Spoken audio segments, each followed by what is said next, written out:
tratar com os irmãos como é que Paulo é como se fosse um pai mais velho de Timóteo e ele passa algumas informações, ele passa alguns ensinamentos para Timóteo.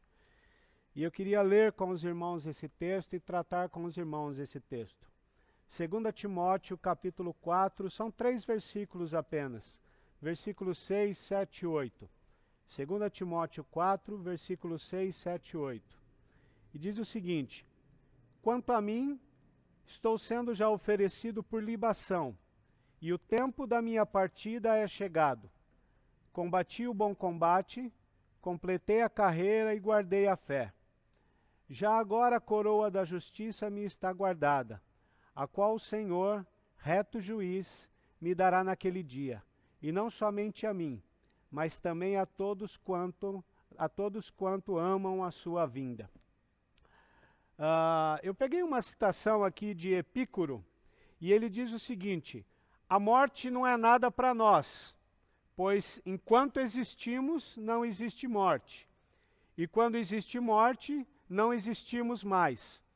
Quer dizer, é algo bem óbvio.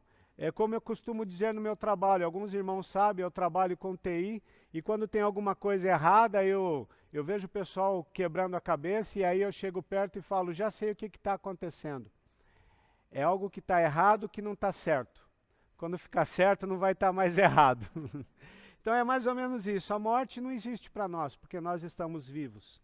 Mas quando nós passamos pela morte, ela também já não tem significado, porque nós já não existimos mais. E parece que Paulo está querendo tratar essa questão aqui. E o meu filho joga bola e a gente acompanha bastante futebol. E eu acho engraçado as entrevistas que acontecem depois do futebol. Então, tanto quem ganhou o jogo quanto quem perdeu é entrevistado. E são explicações de algo que já aconteceu. Quem ganhou o jogo diz ali, olha, a gente jogou bem, nós fizemos o que o professor mandou, e deu tudo certo, eu tive sorte de acertar aquela bola. Tá tudo bem aí, pessoal? Vocês estão me ouvindo? Tranquilo? Que eu estou vendo o pessoal preocupado aqui. Eu já sei que eles estão tentando deixar o mais bonito. Eles não vão conseguir, mas estão tentando. E os que perderam, continuando a entrevista, os que perderam também dizem a mesma coisa.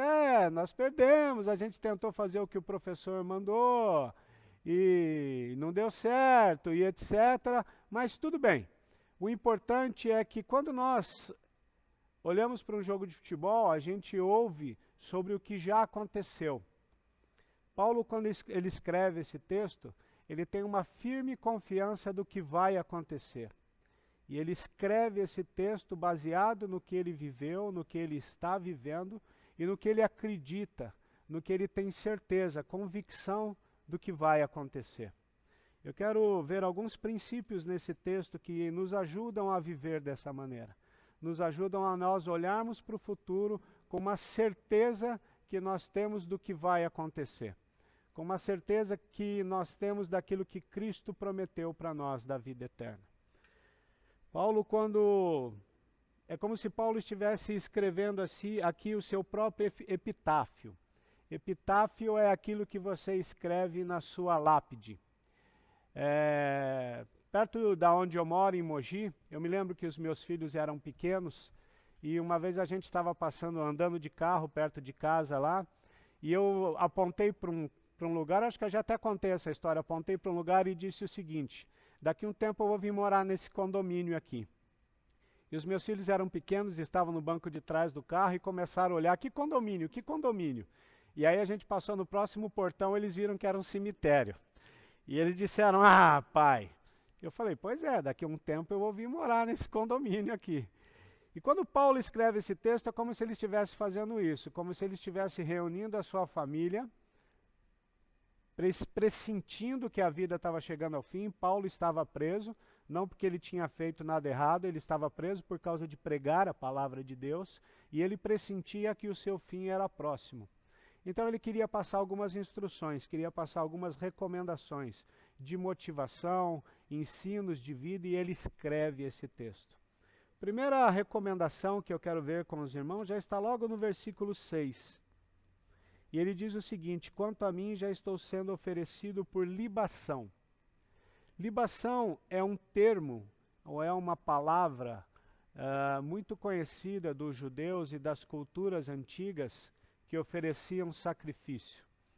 Eles ofereciam, queimavam animais nos holocaustos, eles queimavam animais nos altares e o cheiro não era muito agradável. Então o que eles faziam era o seguinte, eles derrubavam um vinho, normalmente um vinho muito forte, sobre esse sacrifício que estava sendo queimado. E junto com a queima do sacrifício, o vinho era queimado. Então ficava aquele cheiro agradável no ar. Essa palavra libação é exatamente isso. Estou sendo oferecido, ou estou sendo queimado junto com o sacrifício, para que fique um cheiro agradável no ar. É interessante que algumas coisas nas nossas vidas, algumas coisas marcam as nossas vidas, inclusive o cheiro. Quem é mãe, às vezes lembra até o cheiro que estava no ambiente quando deu à luz, quando nasceu o seu primeiro filho. Eu me lembro que quando eu era bem mais novo, hoje eu já não consigo fazer mais isso, mas eu era bem mais novo e participava de uns campeonatozinhos de vôlei de areia. Eu tive uma cólica de crise renal. E na madrugada eu tinha tomado Gatorade. Então aquilo ficou na minha cabeça. Hoje, até hoje, se eu olho, eu sinto o cheiro do Gatorade, eu olho o Gatorade, eu lembro da cólica renal que eu tinha. E o que Paulo está dizendo aqui é o seguinte, que o cheiro que nós exalamos tem que ser um cheiro marcante.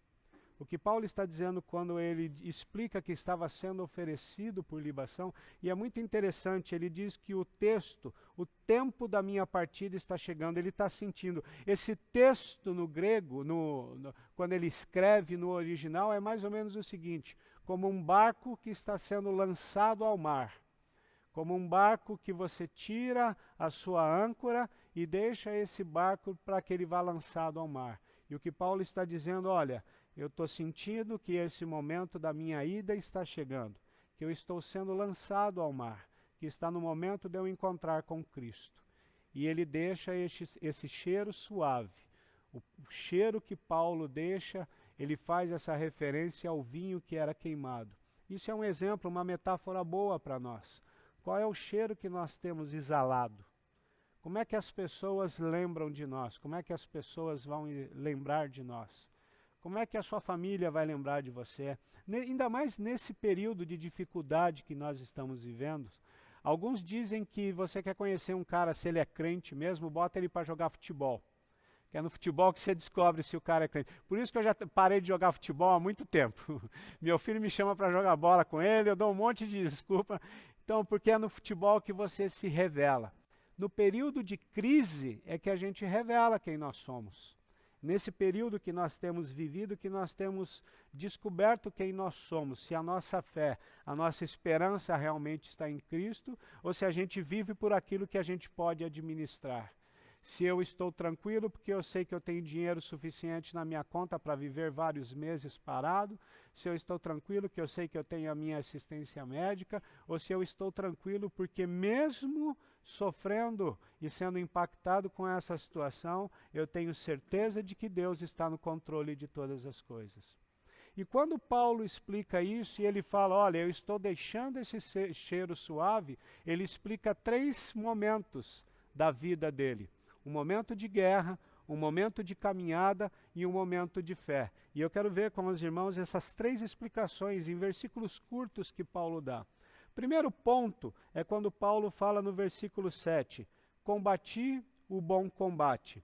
A palavra combate que Paulo usa aqui denotava aqueles encontros que haviam nas arenas, onde os gladiadores iam para lutar, muitas vezes eles lutavam por alguma coroa, algumas vezes eles lutavam pela própria vida.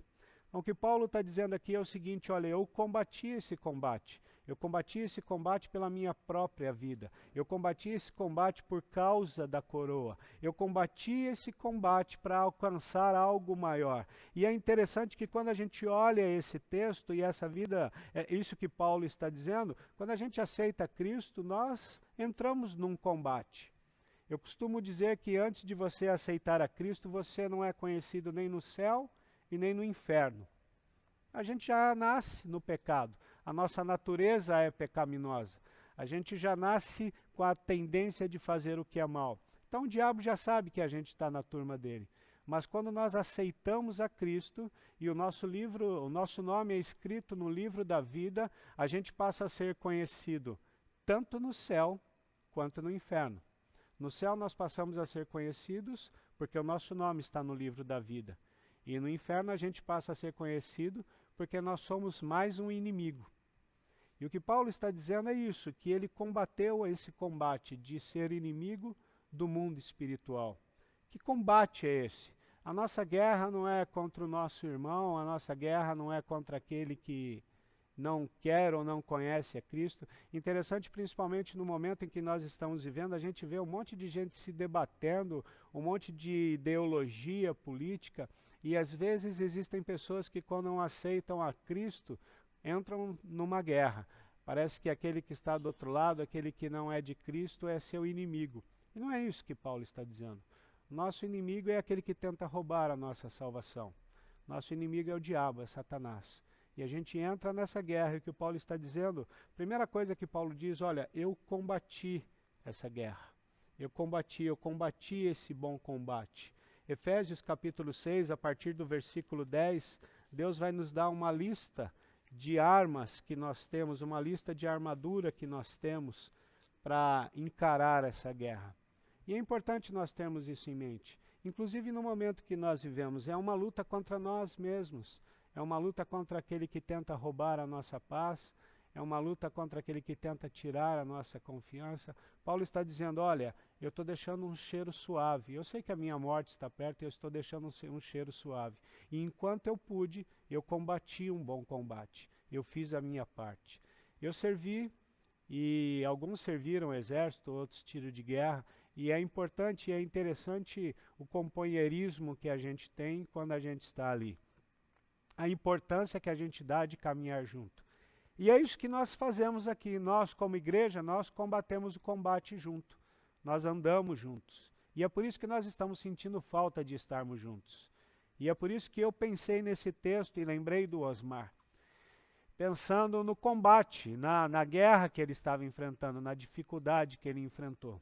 E a esperança que eu deixo para todos nós, e a esperança que eu deixo para o Osmar, e para nós também que vamos enfrentar essa situação, que nós temos como passar por essa vida, deixando um cheiro agradável, exalando o Senhor Jesus por onde nós passamos. O segundo ponto que eu queria ver com vocês está no versículo 7 também. Paulo fala, olha, eu combati um bom combate, eu completei a carreira. Veja que interessante, Paulo começa falando do combate, ele usa um termo no original que nos remete àquelas lutas que aconteciam, aquelas batalhas que aconteciam dos gladiadores, nas arenas de batalha. E o termo no original que completei a carreira, Paulo muda. Agora ele está falando da corrida, da maratona. E ele está dizendo o seguinte, olha, eu completei a minha corrida. Eu completei o caminho que eu tinha que percorrer. Alguns dias atrás eu cheguei em casa e falei para o meu filho, comecei a pegar no pé dele e falei, vamos correr com o papai, vamos correr com o papai, vamos correr com o papai. E falando para ele, ó, você não aguenta, você não vai aguentar me acompanhar, você não vai aguentar me acompanhar. Ele falou, tá bom, vamos correr junto. E aí eu me arrependi, né? Ele se trocou e nós conseguimos correr junto logo uns 50 metros. E aí eu virei para ele e falei, André, o papai vai mais devagar, senão eu não vou completar os 5 quilômetros que eu quero aqui. E ele saiu numa leveza, rindo, olhou para minha cara, começou a rir, né? E saiu numa leveza, correndo e foi. Ele completou os 5 quilômetros dele, acho que pelo menos uns 10 minutos antes do que eu. Acho que pelo menos isso, né, filho? Uns 10, 12 minutos antes do que eu. E eu fiquei pensando nisso, a carreira dele é diferente da minha carreira. E o que Paulo está dizendo é isso, olha, eu completei a minha carreira. Cada um de nós temos uma carreira. Cada um de nós temos uma corrida. E a pergunta que eu tenho para os irmãos nessa noite é se os irmãos têm corrido a carreira que Deus tem determinado a cada um de nós. Eu, com muito esforço, de vez em quando consigo correr 5 quilômetros. E ainda eu terminei de correr, fui tomar um banho e conversei com a minha esposa. Eu falei, acho que se botar o André para correr 10, 15, ele vai. E vai mesmo, é obrigação dele, né? Ele é atleta, tem que fazer isso. Alguns correm 42 quilômetros numa maratona. Alguns não correm, alguns só caminham. A pergunta que eu tenho nessa noite é exatamente essa, quando a gente olha para isso que Paulo está dizendo. Olha, é interessante como vai crescendo. Paulo diz, olha, eu estou deixando um cheiro suave, porque eu combati o meu combate. Eu completei a minha carreira, eu completei a minha corrida. Qual é a sua corrida? Às vezes a nossa corrida é cuidar da nossa própria família. A corrida de nós, pais, é sermos responsáveis pelos nossos filhos. Eu tenho 2 filhos e às vezes eu comento com a minha esposa que é preocupação eterna. A minha mãe faleceu acho que há 2 anos atrás, Liliane, 2, 3 anos, 2 anos e pouco atrás, e eu me lembro que eu já era casado, com 10 anos de casado, e a minha mãe me ligava quase todos os dias e perguntava, filho, você está comendo? Está tudo direitinho? Você está levando blusa? Ela perguntava isso, a preocupação dela. Às vezes a sua carreira é essa, cuidar do teu filho. Eu tenho dito isso, que vale para mim pregar o evangelho, preparar sermões e não conseguir levar os meus 2 filhos a Cristo.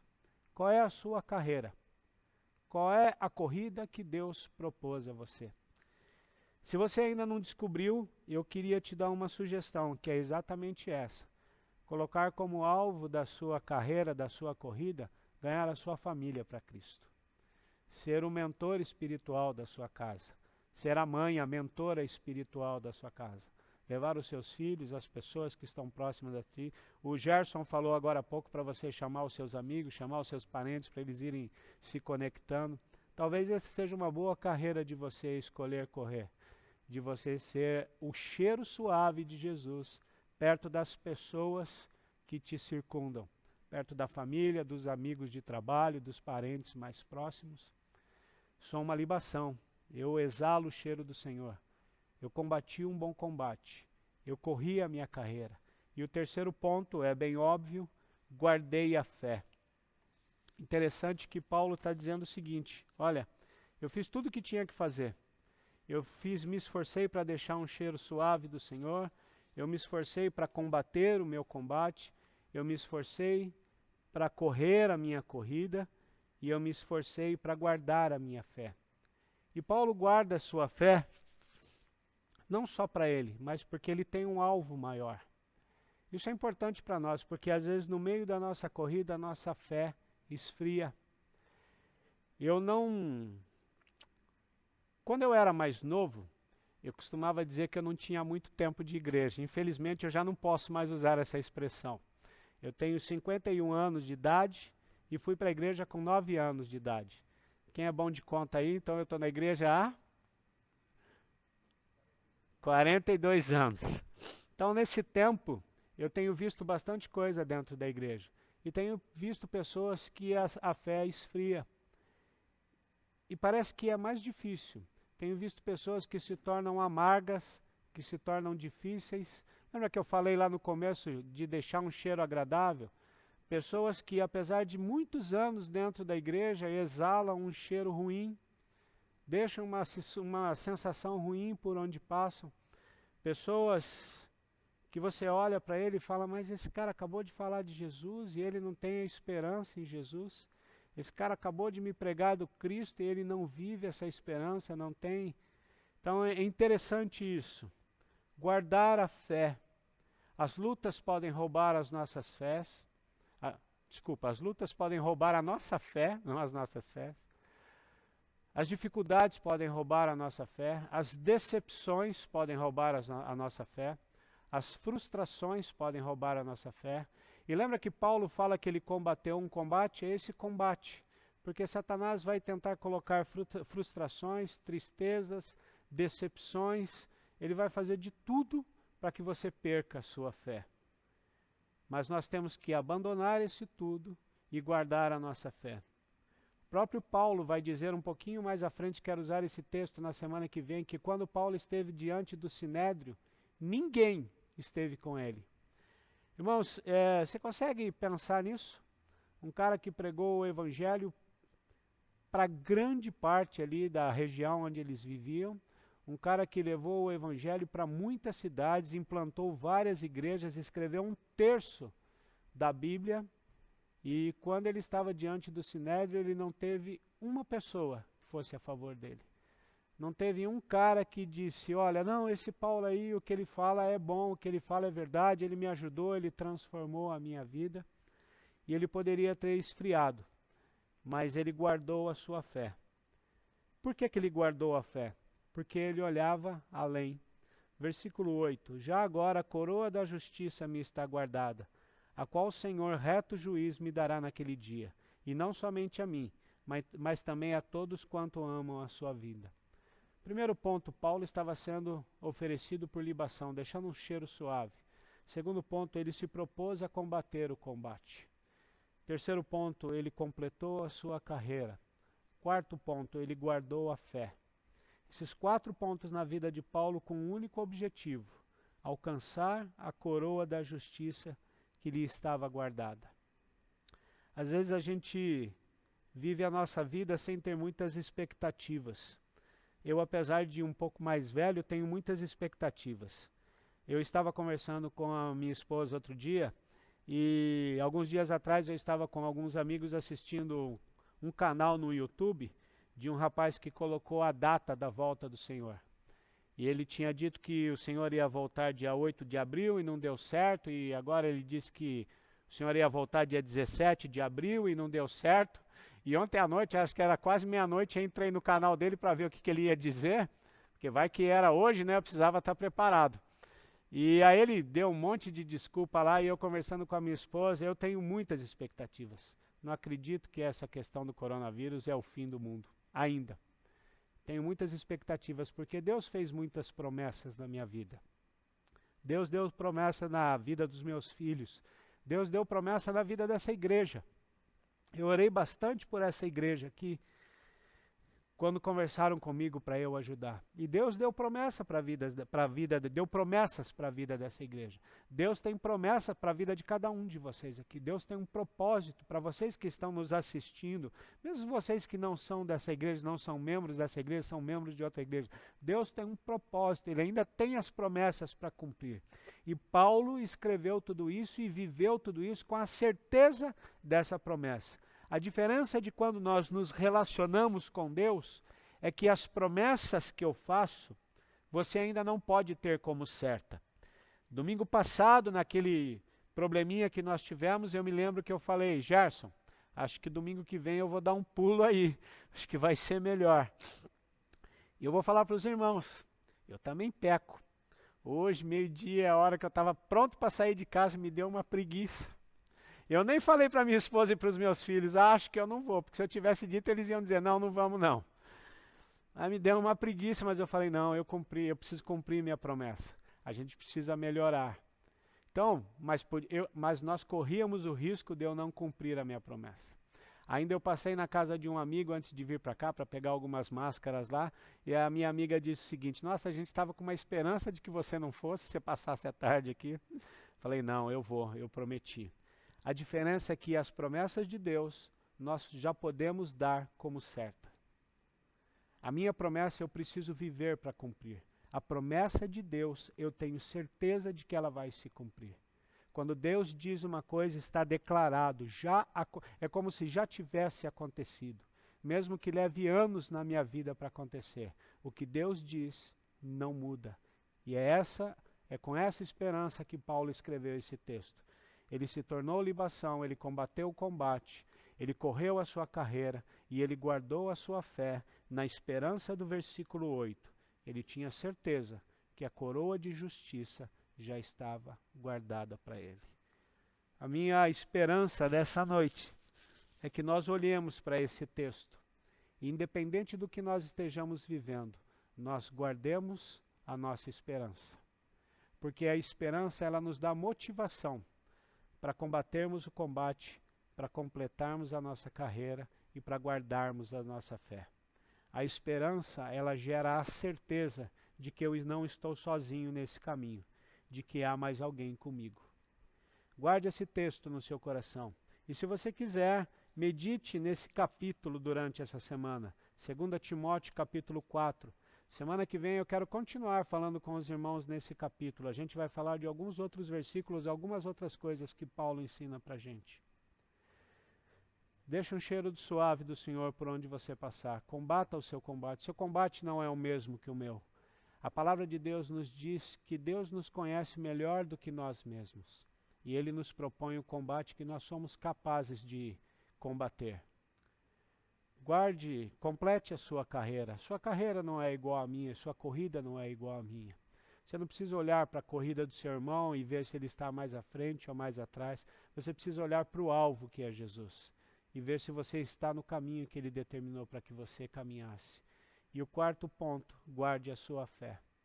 Porque a fé é a chave que abre a porta dos céus para nós. A fé é a certeza, é o que nos garante que nós receberemos uma coroa de justiça. Até alguns domingos atrás eu dava aula na igreja batista em Brás Cubas e estava dando aula de Apocalipse e a gente falando sobre o final do mundo. E várias vezes eu falei que eu tinha certeza, e ainda tenho, certeza de que eu vou para o céu. Não porque eu sou um cara bom ou porque eu fiz muita coisa boa na minha vida, muito pelo contrário, eu fiz muita coisa errada, muita coisa ruim na minha vida, mas a fé, a certeza de que eu tenho, de que Jesus Cristo veio, morreu por mim, e de que assim como Paulo tinha uma coroa preparada lá para ele, eu tenho certeza que eu tenho também. Talvez seja bem menor do que a coroa de Paulo, talvez com menos pedras do que a coroa de Paulo, mas eu tenho certeza que há uma coroa preparada para mim. E não só para mim. Paulo diz esse texto dizendo o seguinte, termina esse versículo 8 dizendo o seguinte, que a coroa está preparada para todos a quantos amam a sua vinda, para todos a quantos esperam a vinda do Senhor.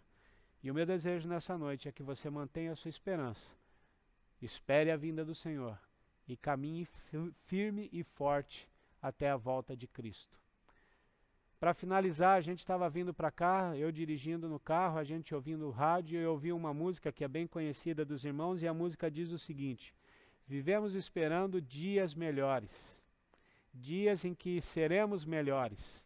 E tem uma frase dessa música que me chamou a atenção, que diz o seguinte: vivemos esperando o dia em que seremos para sempre. Ele termina assim, em que seremos para sempre. Me chamou a atenção essa frase. O dia em que seremos para sempre é o dia que nós somos glorificados, que nós encontrarmos com Cristo, que aqueles que já tiverem morrido no Senhor ressuscitarem, que aqueles que estiverem em vida forem transformados e nós estivermos constantemente na eternidade com Cristo. Nesse dia serão dias melhores, dias de paz, dias a mais, dias que nós viveremos para sempre. Eu gostaria de acrescentar a essa frase, dia em que viveremos para sempre com o Senhor Jesus. Deus abençoe os irmãos.